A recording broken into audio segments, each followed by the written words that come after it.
Hello everyone. It's been long I posted a video on YouTube. Actually इस bike का एक दिन accident हो गया था जब मैं लॉन्ग ट्रिप के लिए निकला था और रास्ता यही था, लेकिन ये जगह नहीं है। वो जगह मेरे घर से तकरीबन 100 किलोमीटर दूर था। लेकिन आज मैं इस वीडियो को बनाने के लिए 100 किलोमीटर नहीं, थोड़ी दूर निकला हूँ, 20 किलोमीटर्स के आसपास। सबसे पहले तो हम ये देखते हैं कि ये बाइक चल कितनी चुकी है।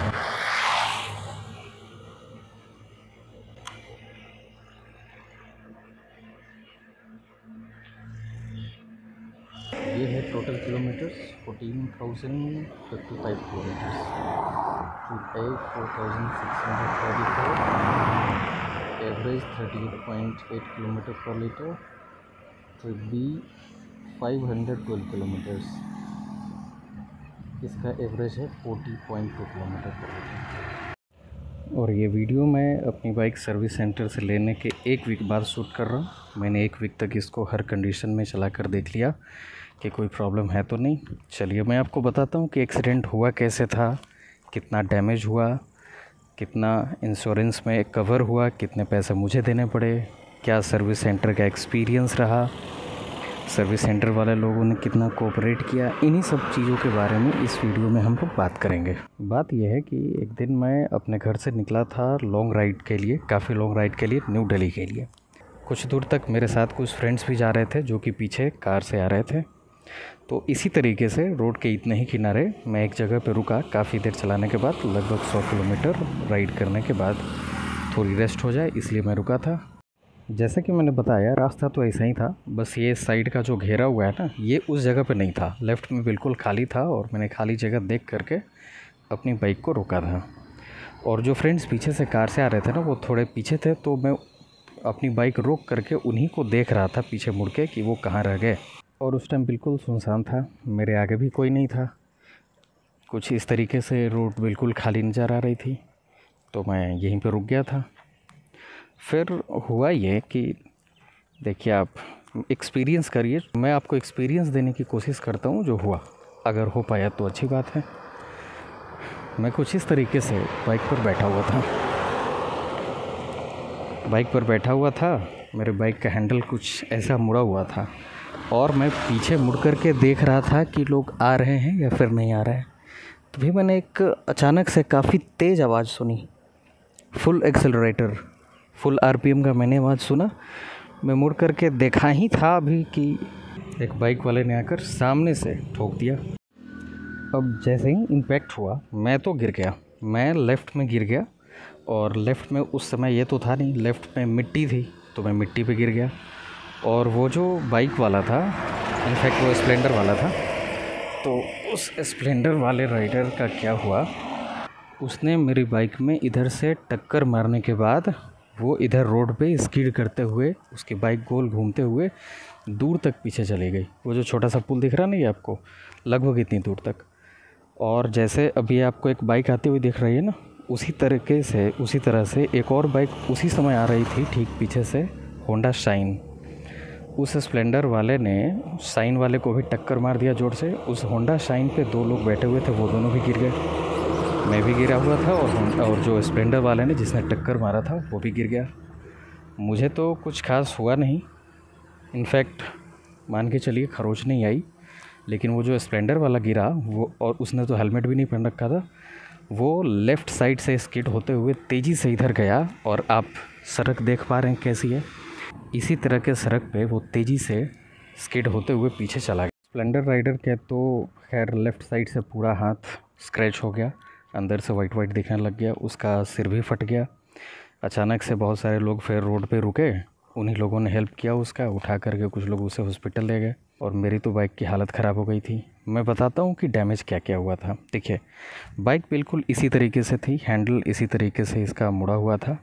उसने जो आकर के स्प्लेंडर वाले ने सामने से इम्पैक्ट जो मारा, तो उसने इस जगह पे कहीं, इधर कहीं नीचे मारा, और उसका जो हेडलाइट था इधर इम्पैक्ट आया उसके हेडलाइट से।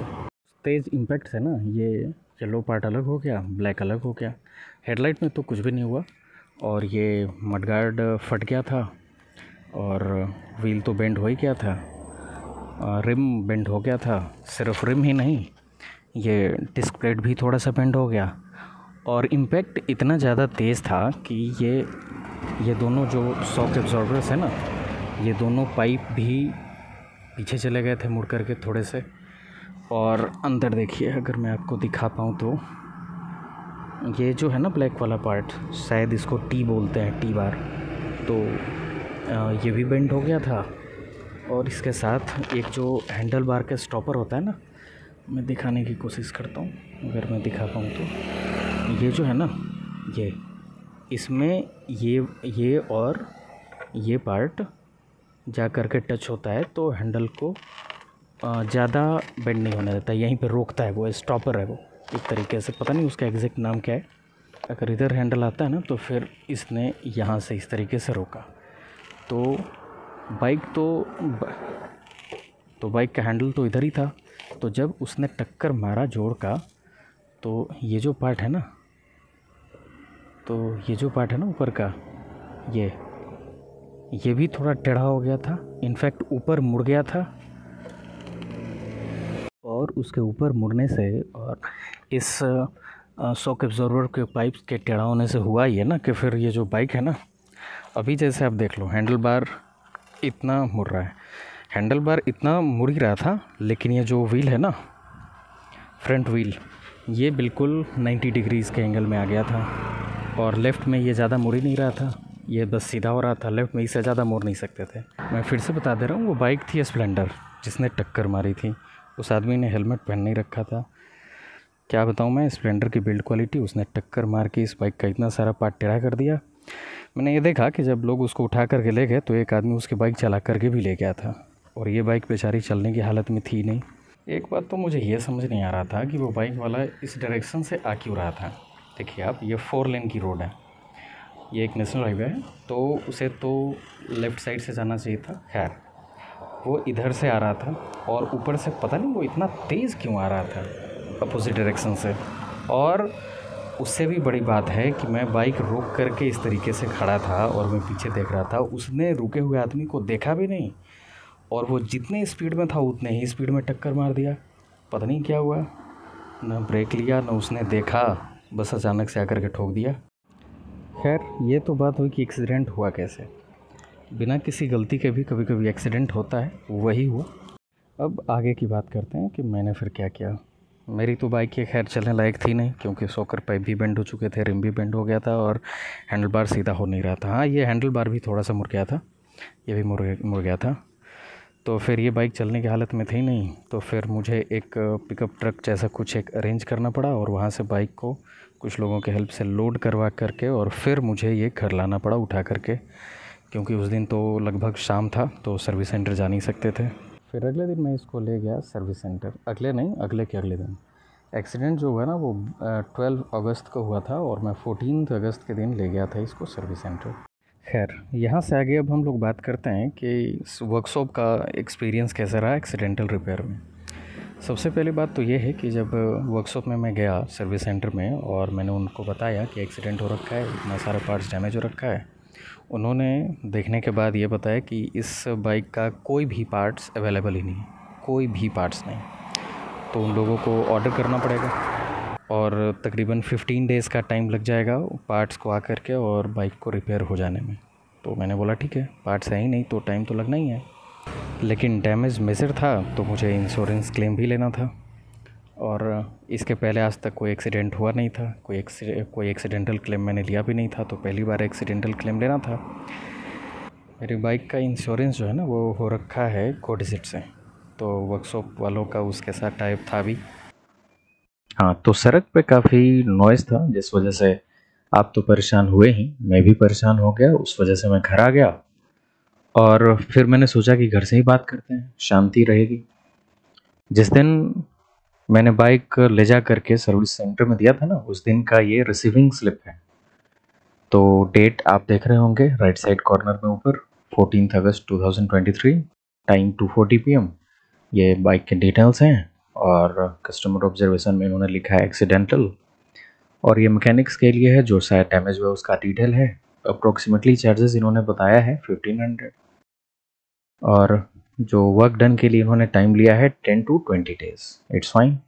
ये तो हुआ बाइक के रिसीविंग का स्लिप। अब देखते हैं कि उन लोगों ने कब इंश्योरेंस वालों से बात किया और कितनी जल्दी उन्होंने सर्वे करवाया या फिर नहीं। हाँ, तो मैंने आपको बताया कि 14 अगस्त के दिन तो मैंने बाइक दे दिया, और ये देखिए आप राइट साइड में कॉर्नर में 16 अगस्त को गोडजिट, जिससे कि मेरी बाइक इंश्योर्ड थी, उन्होंने व्हीकल रिपेयर ऑर्डर भेजा है। और ये देखिए आप डिटेल्स, इन्होंने इंश्योरेंस क्लेम लिया है रियर फेंडर का। यहाँ पे आप देख रहे हैं नंबर 1 फेंडर रियर, जबकि मैंने आपको क्लियर बताया बाइक डैमेज थी आगे से। सर्वेयर ने मेरे से फ़ोन करके मेरे से पूरा डिटेल पूछा भी, मैंने उसको लोकेशन और बाइक का एक्सीडेंट कैसे हुआ सब कुछ मैंने उसको क्लियर बताया। उसके बाद इसने बाइक आगे से डैमेज रहने के बावजूद पीछे से इसने क्लेम दे दिया। पता नहीं ये कौन सा माल फूक करके सर्वे करता है। देखिए आप, टैक्सेबल अमाउंट है रियर फेंडर का 274, उस पर टैक्स हुआ 28%, तो हो गया टोटल अमाउंट 350। और इस पर आप देखिए चार्जेस जो है ना, लेबर चार्जेस, ये है 400। 350 का अगर रियर फेंडर होता जो कि मुझे रिप्लेस कराना होता तो उस पर 400 लेबर चार्ज हो गया, और फिर उस लेबर चार्ज के ऊपर टैक्स 72 रुपीज़, तो 472 मुझे लगता लेबर चार्जेस। टैक्स के साथ 350 का पार्ट्स और उसका रिप्लेसमेंट का चार्ज 472, टोटल आता ये एक्सपेंस। लेकिन ये तो मुझे देना था नहीं। फिर मैंने सर्वेयर से बात किया और मैंने सारा सीन उसको समझाया और बताया कि बाइक तो आगे से डैमेज है, तुमने पीछे से कैसे दे दिया क्लेम। फिर उसने कुछ दिन के बाद मेरे को फिर से बना करके एक नया व्हीकल रिपेयर ऑर्डर दिया 21 अगस्त 2023 के दिन, और उसने टोटल दिया 7 पार्ट्स का क्लेम। इसमें मुझे चार्ज देना था इतना, लेकिन मैं तो सेटिस्फाइड था नहीं, क्योंकि पार्ट्स और भी ज़्यादा डैमेज थे। और जो सुजुकी सर्विस वालों ने दिया था टोटल 15 पार्ट्स का एस्टिमेशन दिया था। ये रहे हमारे सर्वेयर वेद प्रकाश जी गो डिजिट से। गो डिजिट की तरफ से मैसेज आता है, टेक्स्ट मैसेज, उसमें इस सर्वेयर का नंबर भी दिया हुआ था। तो मैंने फिर से इनसे बात किया और बोला कि मेरा इतना डैमेज है, आप ठीक से सर्वे क्यों नहीं करते, मैं सामने आता हूँ, आप मेरे सामने सर्वे कर लीजिए और जो भी पार्ट्स उसका क्लेम दीजिए। और अगर आप किसी पार्ट का क्लेम नहीं दे रहे हैं तो फिर मुझे क्लियर बताइए कि क्यों नहीं दे रहा है। और अब तक टाइम हो चुका है 23 अगस्त, और इस बार फिर से मुझे एक व्हीकल रिपेयर ऑर्डर ईमेल किया गया, जिसमें कि 10 पार्ट्स का क्लेम दिया गया, और टोटल एक्सपेंस आया था इसमें 22,787 रुपीज़। और बीच बीच में मैं सुजुकी वर्कशॉप से भी बात करते रहता था कि मेरे गाड़ी का पार्ट्स आया या नहीं। ये अलग बात है कि इंश्योरेंस कंपनी क्लेम दे या ना दे, लेकिन बाइक तो बनवानी थी ना, तो इसीलिए मैंने बोला था कि सारे पार्ट्स का ऑर्डर आप प्लेस कर दो, रिपेयर करवाना तो है ही। इस 23 अगस्त के व्हीकल रिपेयर ऑर्डर के बाद फिर से मैंने वेद प्रकाश जी से बात किया और फिर से मैंने पूछा कि आप डिटेल्स मुझे क्यों नहीं देते, कि किस किस पार्ट्स का आप क्लेम क्यों नहीं दे रहे। उन्होंने कोई सेटिस्फैक्ट्री जवाब नहीं दिया और वो काफ़ी अनरिस्पॉन्सिव भी थे, जिस वजह से मुझे गो डिजिट में बात करना पड़ा। गो डिजिट का मैंने ऐप इंस्टॉल किया, मैंने फिर एक कोई टोल फ्री नंबर देखा उसमें, और फिर मैंने बात किया कस्टमर सपोर्ट टीम। तो उन लोगों ने वेद प्रकाश को मेरे साथ ही कॉन्फ्रेंस पे उन लोगों ने लिया, लेकिन वो जो सर्वेयर थे हमारे, उन्होंने फ़ोन नहीं रिसीव किया। टोटल 3 बार उनको फ़ोन किया गया, उन्होंने फ़ोन रिसीव ही नहीं किया, 3 अलग अलग टाइम। तो फिर इसके बाद मुझे लगा कि गो डिजिट का भी सर्विस काफ़ी घटिया है, और मैं उनसे पूछना भी ये चाहता था कि आखिर ये कौन सा सर्वे कर रहे हैं जो कि 3 बार में इनका सर्वे कंप्लीट नहीं हो रहा है। और जो पार्ट्स हैं जिसका उन्होंने क्लेम नहीं दिया है, आखिर ऐसा कैसे है कि उन्होंने क्लेम नहीं दिया है। और अगर क्लेम नहीं दिया है तो मुझे डिटेल्स तो बतानी चाहिए ना उन्हें, कि उन्होंने क्यों नहीं क्लेम दिया। फिर उसके बाद मैंने सुजुकी वालों से भी बात किया, डीलर से भी मुझे बात करना पड़ा। देखिए, होना तो सच में ये चाहिए था कि एक कस्टमर को सर्वेयर से ज़्यादा बात करने की ज़रूरत ना पड़े। मुझे बस इतना सर्वेयर को बताना चाहिए कि एक्सीडेंट कैसे हुआ, डिटेल्स वो मेरे से पूछ सकता है। बार बार मुझे उससे क्यों ज़रूरत पड़नी चाहिए बात करने की, कि आप कौन से पार्ट्स का इंश्योरेंस क्लेम दे रहे हो या फिर नहीं दे रहे हो। जो भी हुआ है एक्सीडेंट, वो तो आपके सामने पार्ट्स ब्रोकन है, आप सबका दे दो इंश्योरेंस क्लेम। ये लगता है कि वर्कशॉप को यहाँ कस्टमर्स को सपोर्ट करना चाहिए था, क्योंकि कार में तो आज तक मैंने ऐसा नहीं देखा। कार का जब भी इंश्योरेंस क्लेम लेना होता है तो काफ़ी आसानी से चीज़ें हो जाती है। 1000 रुपीज़ के आसपास इंश्योरेंस क्लेम का चार्ज देना होता है, और फिर उसके बाद टोटल पार्ट्स का फटाफट मिल जाता है। मेरे को तो 1 वीक के अंदर कार रिपेयर करके मिल जाता है, लेकिन इन लोगों का टाइम पे टाइम लगता जा रहा था। लेकिन ये जो 7 सितंबर का है ना, इसमें आप देख पाएंगे कि इसमें टोटल 14 पार्ट्स का 14 चीज़ों का क्लेम दिया गया है। इसमें से कुछ लेबर चार्जेस भी होने चाहिए। आप एक बार चार्जेस भी देख लीजिए, शायद काम आ जाएगा कभी। प्राइस तो ठीक है सबका। विंड स्क्रीन भी, उसमें भी एक स्क्रैच आ रखा था, तो विंड स्क्रीन भी लोगों ने चेंज किया और इसका प्राइस है 210 रुपीज़। तो टोटल चार्जेस हुए 18,997। फिर उसके बाद कुछ टैक्सेस होंगे। उन्होंने ये भी बोला था कि जो 100 रुपीज़ से नीचे का पार्ट्स होगा या फिर जो नट्स होंगे उनका इंश्योरेंस क्लेम नहीं होगा।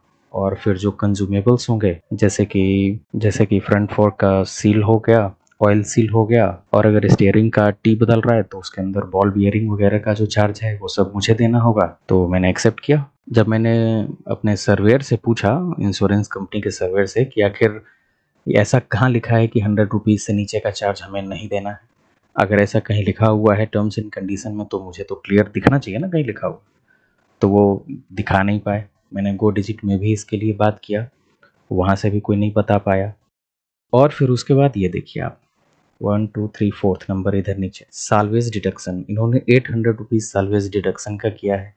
मैंने पूछा कि ये क्या है, तो इंश्योरेंस वालों ने बताया कि ये आयरन पार्ट्स में डिडक्ट होता है। तो फिर मैंने पूछा कि जो मेरा इंश्योरेंस था ज़ीरो डिप्रिसिएशन का, ज़ीरो डेप जिसको बोलते हैं, उसका क्या मतलब है जब ये डिडक्ट हो ही रहा है। तो फिर वो क्लियर जवाब दे नहीं पाए।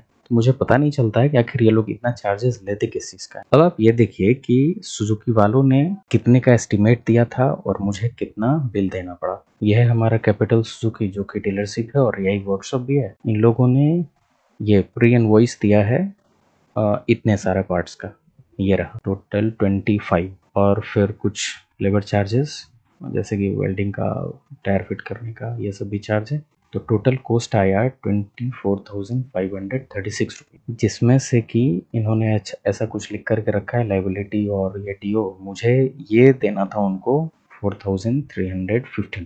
इंश्योरेंस और वर्कशॉप वालों ने मिलकर के पता नहीं क्या किया कि आखिर कुछ लेबर चार्ज मुझे देना पड़ गया। जब इंश्योरेंस कंपनी क्लेम दे ही रही थी तो उसने लेबर चार्ज में पूरा क्लेम क्यों नहीं दिया, मुझे ये नहीं समझ आया। कुछ कंज्यूमेबल का खर्च तो मुझे देना था, ये तो मैं समझ सकता हूँ, लेकिन लेबर चार्ज इंश्योरेंस कंपनी ने एक्सपेंस से कम दिया, ये मुझे समझ नहीं आया। मैंने फिर डीलरशिप में भी बात किया। इस कैपिटल सुजुकी के सर्विस वालों ने एक आदमी का नंबर दिया जो कि पीके सिन्हा नाम का एक आदमी है। उसने बोला कि वही जनरल मैनेजर भी है कैपिटल सुजुकी का और वही ओनर भी है। उसने बोला कि अब इंश्योरेंस कंपनी क्या करती है मुझे नहीं पता है और मैं क्या ही सपोर्ट कर सकता हूँ। मैंने उन्हें बोला कि मैं आपका 2018 से कस्टमर रहा हूँ और आज 2023 है। 5 साल 6 साल से मैं आपका कस्टमर रहा हूँ। मैंने बहुत लोगों को रिकमेंड भी किया है और लगभग 10 लोगों ने मेरे कहने पे आपके यहाँ से बाइक भी खरीदी है, तो कुछ तो आप वैल्यूड कस्टमर की तरह ट्रीट करिए। तो उनका कहना ये था कि फिर हमारे पास 20 बीघा ज़मीन है, लगभग 10 एकड़ के आसपास ज़मीन है, और हम लोग इस सुजुकी के वर्कशॉप या फिर डीलरशिप से हम लोग कुछ अर्न नहीं करते। ये हम लोगों ने इसलिए सिर्फ खोल रखा है कि कुछ लोगों को हम एम्प्लॉयमेंट दें। इससे मेरा कोई प्रॉफिट नहीं है, तो मैं इसमें ज़्यादा ध्यान नहीं देता हूँ। आपको अगर ठीक लगे तो आप सर्विस करवाइए, आपको नहीं ठीक लगे तो आप मत करवाइए। आपको अगर किसी तरीके की कोई दिक्कत लगती है तो आप हमारे यहाँ किसी को रिकमेंड मत करिए बाइक खरीदने के लिए। उसका सीधा सीधा लाइन ये था। मैंने ये बात सुन करके फिर सुजुकी इंडिया को भी कॉल करने का कोशिश किया। ये देखिए, ये जो टोल फ्री नंबर दे रखा है ना इसने अपने ऑफिशियल वेबसाइट पे, जो ऑफिशियल वेबसाइट रहा, तो मैंने इस पे कॉल किया। तो फिर ये जो वर्किंग टाइम दिया हुआ है इसी वर्किंग टाइम में ही मैंने कॉल किया था, लेकिन इन लोगों ने कॉल रिसीव ही नहीं। मैंने 3 अलग अलग दिन कॉल किया और तीनों दिन इन लोगों ने मेरा कॉल होल्ड पर डाल करके छोड़ दिया। होल्ड पर नहीं, मतलब कॉल रिसीव ही नहीं हुआ। 5 से 10 मिनट तक मैं एक ट्यून सुनता रहा। उधर से लोग बोल रहे थे कि आपकी कॉल हमारे लिए इम्पोर्टेंट है और सर्विस स्टाफ या फिर हमारे कस्टमर सपोर्ट स्टाफ जल्दी ही आपसे बात करेंगे। और ये 3 दिन अलग अलग टाइम पे हुआ। मैं बात कर ही नहीं पाया सुजुकी वालों से। फिर उसके बाद मैंने इस ईमेल आईडी पर मैंने मेल किया सुजुकी वालों को कि ये बात है, आपके यहाँ जो है ना पार्ट्स की भी अवेलेबिलिटी नहीं हो पा रही है। उनके यहाँ पार्ट्स भी सच में पहुँचा नहीं था, और इंश्योरेंस कंपनी जो मेरे से चार्जेस मांग रही थी 4,300 कुछ रुपए, उसके लिए कोई एक्सप्लेनेशन भी नहीं आ रहा था। तो इस वजह से मैं सपोर्ट चाहता था सुजुकी से, किसी तरह का कोई मुझे डिटेल्स तो बता दे कि किस चीज़ का आखिर ये लोग रुपया ले रहे हैं कुछ कंज्यूमेबल्स को छोड़ने के बाद। तो इस पे मेल करने के बाद 3 दिन बाद मुझे एक रिस्पॉन्स आया जिसमें उन लोगों ने मुझसे पूछा कि डीलरशिप का नाम क्या है। बस फिर मैंने डीलरशिप का नाम रिप्लाई कर दिया। उसके बाद किसी भी तरीके का कोई मेल नहीं। और जहाँ तक वर्कशॉप वालों की बात है तो उन लोगों ने पार्ट्स तो मंगवाया, लेकिन कुछ कम पार्ट्स मंगवाए और फिर उन्होंने दोबारा पार्ट्स का ऑर्डर किया। इसमें तो काफ़ी टाइम लग रहा था इन सब प्रोसेस में। और मेरे पास बाइक तो एक ही है जो कि मेरी प्राइमरी बाइक है।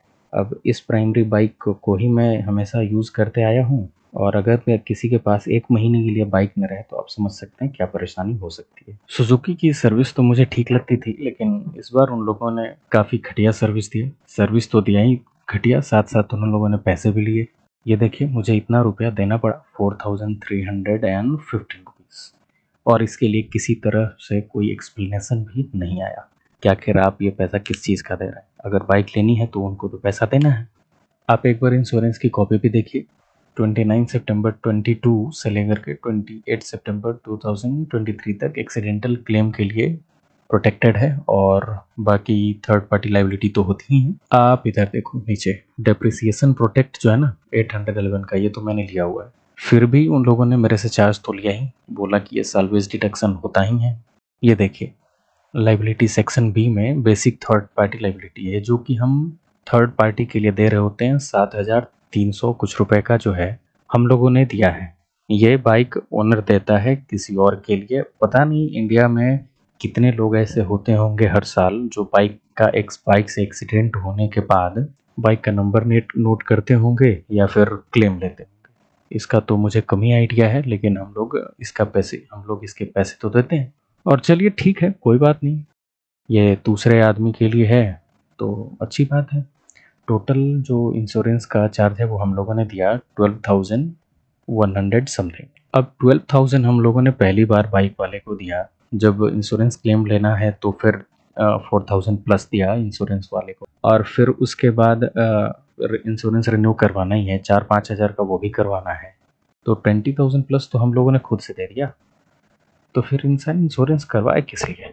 एक चीज़ आप और देखिए, जो बाइक का बिल है आप उसको देखिए, ये रहा 1,6600 ही इस बाइक की कीमत है। इस पर स्टेट गवर्नमेंट ने टैक्स लिया 14%, 23,000 प्लस, और सेंट्रल गवर्नमेंट ने भी लिया टोटल 28% हम लोगों ने टैक्स दिया, जो कि होता है 56,000 प्लस। ये मिलकर के 2,13,000 हुआ एक शोरूम अमाउंट। अब इसके अलावा हमारे पास आरटीओ भी है। ये है bike-dekho.com। आप देखिए, एक शोरूम प्राइस हुआ 2,13,000 कुछ, और फिर उसके ऊपर आरटीओ भी हम लोगों ने दिया 25,000, फिर इंश्योरेंस का अमाउंट लगभग इतना, और फिर कुछ और ऑप्शनल चार्जेस 2,51,000 होते हैं। मैंने दिया था 2,53,000 समथिंग। तो फिर इतने सारे चार्जेस हम लोग गवर्नमेंट को भी देते हैं, इंश्योरेंस कंपनी को भी देते हैं, और हर चीज़ में गवर्नमेंट चार्जेस लेती भी है। और कस्टमर को जब ज़रूरत होती है तो फिर वो लोग किसी तरीके का सपोर्ट भी नहीं करते हैं। सबसे ज़्यादा तो मुझे दिक्कत इन लोगों से हुआ, नारायण एंड कोमलम वालों से, जिन्होंने किसी भी तरीके का अपने वर्कशॉप में सपोर्ट नहीं किया अपने कस्टमर को। ये काफ़ी गलत बात है। इन्होंने तो ये कह दिया कि इनके पास बहुत ज़मीन है, और इन्होंने सेफेक्स या फिर किसी और कुरियर कंपनी को रेंट पे दे रखा है, और उसी से ये लोग कमाते हैं। तो इनको सुजुकी के वर्कशॉप से या फिर डीलरशिप से किसी तरीके का कोई इनकम नहीं है। इनका लाखों करोड़ों में ट्रांजैक्शन हो सकता है पर मंथ। तो अब हम करें क्या सकते हैं, हम लोग तो बाइक ओनर हैं। अगर हमारे पास भी करोड़ों का ट्रांजैक्शन होता तो हम लोग भी BMW से चलते। हम कर क्या सकते हैं, जो चार्जेस वो मांगेंगे हमें तो देने पड़ेंगे। ऐसे भी the strong have always exploited the week.